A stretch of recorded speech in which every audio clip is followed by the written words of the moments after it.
ओमकाराय नमो नमः। ओमकाराय नमो नमः। ओमकाराय नमो नमः। नमस्कार। लास्ट वीडियो में हमने इंट्रोडक्शन स्टार्ट किया था ज्योतिष के इस कोर्स का, और उसमें मैंने आपको बताया था कि ज्योतिष किस प्रकार से वेदों के 6 अंगों में से एक यानी कि वेदों की आँख है। तो वो सिर्फ इंट्रोडक्शन वीडियो था, और अब इस वीडियो में हम ज्योतिष सीखने के अपने इस प्रोसेस को आगे बढ़ाएंगे। और इस वीडियो में हम सीखेंगे कि 9 ग्रह कौन से होते हैं, 12 राशियाँ कौन सी होती हैं, और कुछ बेसिक फंडामेंटल्स जो ज्योतिष के हमें जानने ज़रूरी हैं। तो दिव्य शास्त्र में आपका स्वागत है, और इस दिव्य यात्रा में मैं आपका मार्गदर्शक आशीष जैन।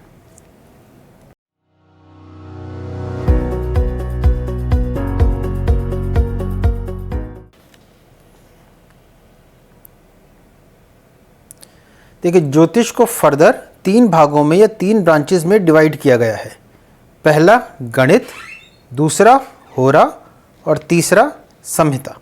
गणित का मतलब एस्ट्रोनॉमी एंड मैथमेटिकल एस्ट्रोलॉजी। तो ये जो पार्ट है, ये बेसिकली मैनुअल कैलकुलेशंस को गवर्न करता है, जहाँ पर हम सिद्धांतों के अनुसार ग्रहों और दूसरी हेवनली बॉडीज़ की मूवमेंट को स्टडी करके कुंडली का निर्माण करते हैं। तो गणित जो हमारा पार्ट होता है, उसमें बेसिकली सिद्धांत, जैसे कि जो सबसे पुराना जो सिद्धांत है वह है सूर्य सिद्धांत। तो ज़्यादातर उसी सिद्धांत को माना जाता है। तो गणित जो पार्ट है वो एस्ट्रोनॉमी एंड मैथमेटिकल एस्ट्रोलॉजी के हिस्से को सारे को गवर्न करता है।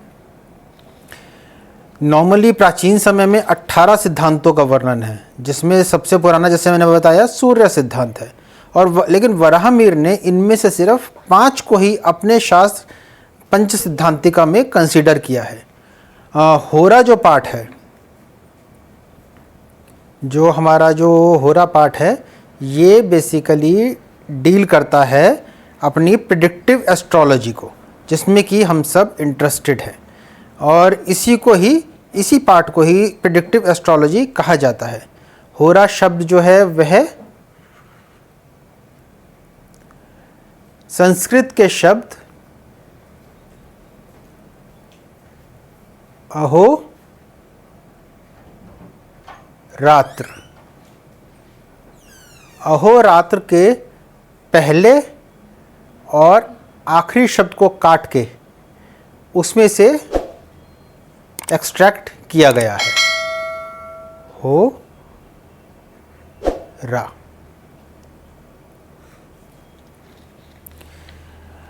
जहाँ अहो का मतलब होता है दिन और रात्र का मतलब होता है रात्रि, यानी कि combination of the day and the night.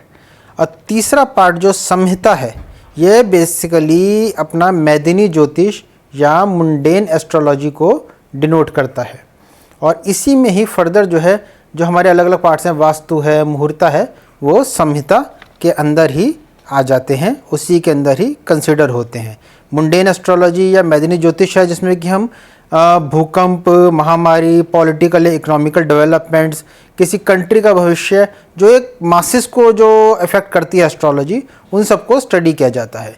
अब संहिता में ही वास्तुशास्त्र भी आता है। इसी के साथ साथ ज्योतिष में समय के साथ साथ एक और ब्रांच डेवलप हुई, जिसको कि हम कहते हैं प्रश्न शास्त्र। ऐसा नहीं है कि पहले वैदिक ज्योतिष में ये प्रश्न शास्त्र नहीं था, मैंने हमेशा पहले कहा वह पहले भी था, पर समय के साथ साथ ताजिक इन्फ्लुएंसेस के साथ साथ प्रश्न शास्त्र एक बहुत स्ट्रॉन्ग और एक बहुत इफ़ेक्टिव चीज़ निकल के संहिता पाठ के साथ अटैच हो गई। अब इस कोर्स में हम जो ज़्यादा इंटरेस्टेड रहेंगे, हम जो ज़्यादा सीखेंगे, वह हम सीखेंगे होरा पाठ को, जो कि हमारा आता है प्रिडिक्टिव एस्ट्रोलॉजी के अंदर। हम इस पार्ट पे, इस कोर्स में, इस पार्ट के जो बेसिक फंडामेंटल्स हैं, हम इसी चीज़ के ऊपर हम ज़्यादा ध्यान लगाएंगे, ज़्यादा इसके फंडामेंटल सीखने की हम कोशिश करेंगे। ज्योतिष के 4 स्तंभ माने जाते हैं। पहला है भाव यानी घर, दूसरा नक्षत्र, तीसरा राशि और चौथा नवग्रह। तो इन चारों चीज़ों को ज्योतिष के 4 स्तंभ माना जाता है। होरा मैंने आपको बताया वो काल है, वो समय जो होता है। तो बेसिकली ज्योतिष क्या हुआ? ज्योतिष is the study of the time. दिन और रात काल को स्टडी करने का जो प्रोसीजर है और उससे हमारे जो नेटिव्स के या जातकों के जन्म पे, उनके भविष्य पे क्या असर पड़ता है, उस पार्ट को हम होरा बोलते हैं। तो पराशर ऋषि, जिनको ज्योतिष का जनक भी कहा जाता है, उन्होंने अपने ग्रंथ बृहद पराशर होरा शास्त्र में सबसे पहले 9 ग्रहों का नारायण के नव अवतारों के रूप में वर्णन किया है। और इसके ऊपर मेरी एक प्लेलिस्ट भी है जिसका लिंक मैंने डिस्क्रिप्शन बॉक्स में डाल रखा है, और मेरा आपसे रिक्वेस्ट है कि आप उसको पहले देख लीजिए ताकि आपको ग्रहों के जो बेसिक कंसेप्ट्स और कैरेक्टरिस्टिक्स हैं वह क्लियर हो जाए। अब हम चलते हैं अपने दूसरे पार्ट पे, जो अपने फर्स्ट पार्ट पे, जो कि है 9 प्लैनेट्स। तो वैदिक ज्योतिष में ये 9 ग्रह हैं: sun, moon, Mars, Mercury, Jupiter, Venus, Saturn, Rahu और केतु। हिंदी में हम क्या बोलते हैं इनको? सूर्य, चंद्र, मंगल, बुध, बृहस्पति या गुरु, शुक्र, शनि, राहु और केतु।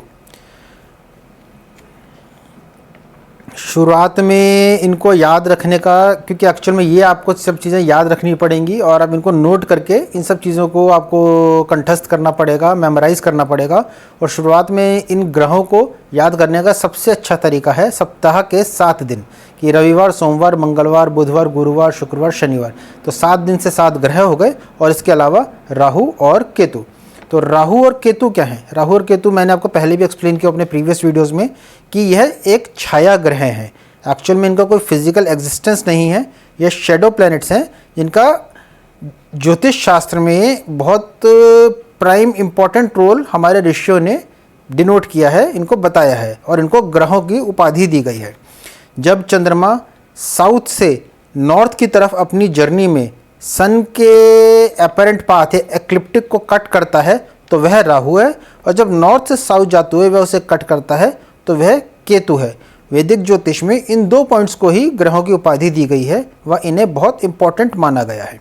किसी भी नेटिव की कुंडली की विवेचना करने में इनको छाया ग्रह इसलिए कहा जाता है क्योंकि ये जो है सूर्य और चंद्र को ग्रहण लगा देते हैं, उनके ऊपर छाया डाल देते हैं, तो इसीलिए इनको छाया ग्रह कहा गया है। बिना राहु या केतु के बेसिकली कंजंक्शन में आए या उनके पास है, बिना उनकी मर्जी के कभी भी कोई चंद्र या सूर्य ग्रहण नहीं हो सकता, और इनकी जो छाया बनती है वो धरती पर पड़ती है और इसलिए इनको छाया ग्रह कहा गया। अब इस डायग्राम में आप समझिए, अगर मैंने आपको बताया था कि हम जियोसेंट्रिक चीज़ें फॉलो करते हैं, हम अर्थ को सेंटर मानते हैं। जब हम अर्थ को सेंटर मानते हैं तो हमें ये फील होता है कि सूर्य इस तरह से हमारे आसपास चक्कर लगा रहा है, सूर्य हमारे आसपास चक्कर लगा रहा है। तो जब, और ये चंद्रमा है, चंद्रमा भी धरती के आसपास चक्कर लगा रहा है। तो जब चंद्रमा का जो पाथ है, जो ऑर्बिट है, वह सूर्य के जो अपरेंट पाथ या ऑर्बिट इक्लिप्टिक बन रहा है, जिस पॉइंट पे ये कट करता है, ये एक पॉइंट राहु है, और जब वापसी में कट करता है तो ये एक पॉइंट केतु है। आई थिंक इस डायग्राम से आपको ज़्यादा अच्छी तरह समझ में आ गया कि राहु और केतु किस प्रकार बनते हैं। अब देखिए, क्योंकि ज्योतिष एक प्रत्यक्ष शास्त्र है इसीलिए हमने इसके जियोसेंट्रिक चीज़ों को ही फॉलो कर देंगे इसमें ज़्यादातर हम, जो कि हमें धरती पर रहते हुए प्रत्यक्ष रूप से देखने पर हमें फील होती हैं। अब आगे हम चलते हैं। ये देखिए, इस स्लाइड में अब आप देखेंगे कि किस तरह से मार्किंग करी जाती है अपने ज़ोडियक्स के लिए। अब पहले हम राशियों को जान लेते हैं। चलिए, तो जो भाग चक्र में या ज़ोडियक में 12 राशियों का वर्णन है।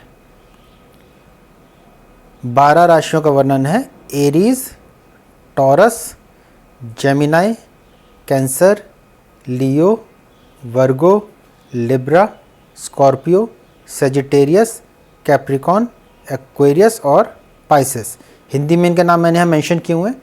मेष, वृष, मिथुन, कर्क, सिंह, कन्या, तुला, वृश्चिक, धनु, मकर, कुंभ और मीन। तो ये 12 राशियाँ होती है और इंग्लिश में इनके जो ग्रुप, इनके समूह को ज़ोडिएक कहते हैं और संस्कृत में हम इसको भाचक्र बोलते हैं। तो जो भाचक्र है वह 360 डिग्रीज़ का होता है। देखिए जैसे अगर सन से यहाँ से हम स्टार्ट करते हैं, किसी भी एक पॉइंट से हम एरीज पॉइंट से स्टार्ट करते हैं, तो ये पूरा अगर हम यहाँ से पूरी रोटेशन को अगर हम इसको देखते हैं तो ये पूरे 360 डिग्रीज़ की पूरी एक भाचक्र की एग्जिस्टेंस है। यहाँ से शुरू करके वापस यहाँ पर आना 360 डिग्रीज़। और 12 राशियों को अगर 360 डिग्रीज़ को हम 12 हिस्सों में डिवाइड करते हैं तो हर राशि की 30 डिग्रीज़ बन जाती हैं।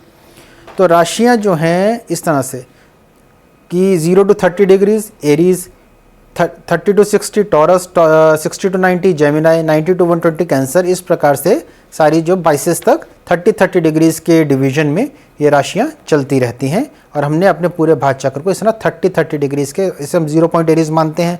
तो यहाँ तक एरीज़ हो गया, यहाँ तक टॉरस हो गया, यहाँ तक जेमिनाई हो गया, इस प्रकार से ये कैंसर का हिस्सा हो गया। इस प्रकार से चलते चलते इसमें पूरे 360 डिग्री में 12 राशियाँ कवर हो जाती हैं। अब राशियाँ जो हैं रेफरेंस पॉइंट या बैकग्राउंड की तरह काम करती हैं। अर्थ पर किसी भी एक पर्टिकुलर पॉइंट से प्लैनेट या ग्रह की पोजीशन मार्क करने के लिए, और इसी की मदद से हम हॉरोस्कोप या कुंडली का निर्माण करते हैं। जैसे जस्ट फॉर एग्जांपल मैं आपको बताता हूँ छोटे से उसमें कि अब अगर हम यहाँ से देखते हैं, समझ लीजिए मार्स यहाँ कहीं पर है, यहाँ कहीं पर है। अगर हम अर्थ पे इस पॉइंट से खड़े होके अगर हम इस पे नज़र मारते हैं तो हमें पता चलता है कि मार्स की राशि, मार्स के बैकग्राउंड में कैप्रिकॉर्न राशि है। तो हम अपनी कुंडली में मार्क कर लेते हैं कि मंगल कैप्रिकॉर्न में है। इसी प्रकार अगर हम यहाँ से खड़े होकर सूर्य को देखते हैं तो हमें दिखता है कि सूर्य, यहाँ से देख रहे हैं तो सूर्य के बैकग्राउंड में कौन सी राशि आ रही है? लियो। तो हम अपनी कुंडली में ये मार्क कर लेते हैं कि सूर्य इस वक्त लियो है। तो राशियाँ क्या है? राशियाँ बेसिकली ग्रहों का घर है और ये एक बहुत इम्पॉर्टेंट पार्ट है ज्योतिष का, क्योंकि ग्रहों का नेचर हर कुंडली में इस बात पर डिपेंड करता है कि वह ग्रह किस राशि में बैठा है। और जो है कास्टिंग्स के हिसाब से जब हम हॉरोस्कोप की कास्टिंग करते हैं तभी जो है हमें समझ में आ पाता है कि हम जब हॉरोस्कोप की कास्टिंग करते हैं, लाइक इस प्रकार से जब हम कुंडली बनाते हैं, इसके बारे में हम आगे सीखेंगे कुंडली किस प्रकार से बनाई जाती है। जब हम इस प्रकार से कुंडली बनाते हैं तो उसमें हम मार्क कर देते हैं कि यहाँ पर समझ ले लियो राशि है तो यहाँ पर सूर्य बैठा हुआ है। तो इस प्रकार से हमें पता चल जाता है कि ग्रह किस भाव में और किस राशि के अंदर बैठा है, और जिस राशि में वो बैठा होता है हर राशि में बैठने के हिसाब से उसके जो रिजल्ट्स हैं वो चेंज होते रहते हैं।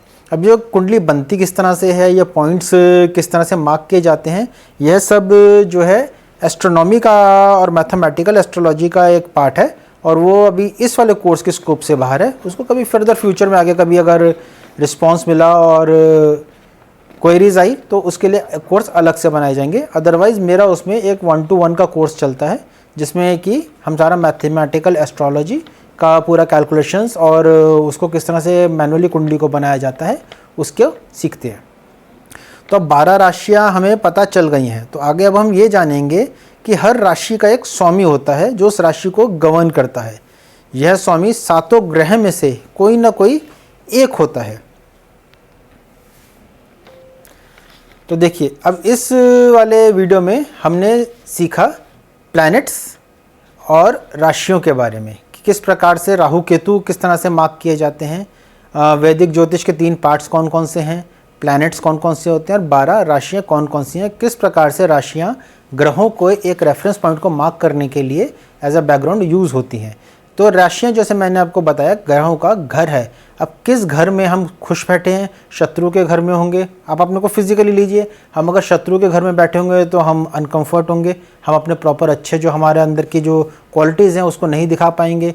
अगर हम अपने मित्र के घर में बैठे होंगे तो हम बहुत अच्छे बैठे होंगे, अगर मैं अपने घर में होऊंगा तो बहुत आराम से बैठा होऊंगा। तो इस प्रकार से ग्रहों का भी इसी प्रकार से राशियों के अंदर बैठने का अलग अलग रिजल्ट होता है, जिससे हम धीरे धीरे जब आगे प्रेडिक्टिव में चलेंगे तो उसको जानेंगे। तो इसी के साथ मैं इस वाले पार्ट को, इस वाले लेसन को यहीं पर ख़त्म करता हूँ। छोटे छोटे लेसन्स के रूप में चलेंगे और अगला लेसन शुरू करने से पहले आप अगर बिल्कुल बिगनर्स लेवल पे हैं और आपने आज से पहले ज्योतिष को नहीं जाना है तो ग्रहों के नाम और राशियों के नाम अच्छी तरह से याद कर लीजिए, क्योंकि इनका रेफरेंस, इनका जिक्र बार बार आएगा। और उनको नंबर्स के हिसाब से भी याद कर लीजिए कि पहली एरीज है, दूसरी टॉरस है, थर्ड वन जेमिनी है, फोर्थ वन जो है कैंसर है। इस प्रकार से नंबर वाइज के हिसाब से भी आप इन राशियों को याद कर लीजिएगा। तो नेक्स्ट इसमें हम आगे बढ़ेंगे, ग्रहों के स्वामियों के, राशियों के स्वामियों के बारे में जानेंगे और ज्योतिष के फंडामेंटल्स को आगे बढ़ाएंगे। तो अगर आपको ये वीडियो पसंद आया है तो इसको लाइक कीजिए, शेयर कीजिए और सब्सक्राइब करिए मेरे चैनल को, ताकि आने वाले वीडियोस के आपको नोटिफिकेशन मिलते रहें। तो अगले लेसन में आपसे फिर मुलाकात बहुत जल्द होगी। तब तक के लिए धन्यवाद।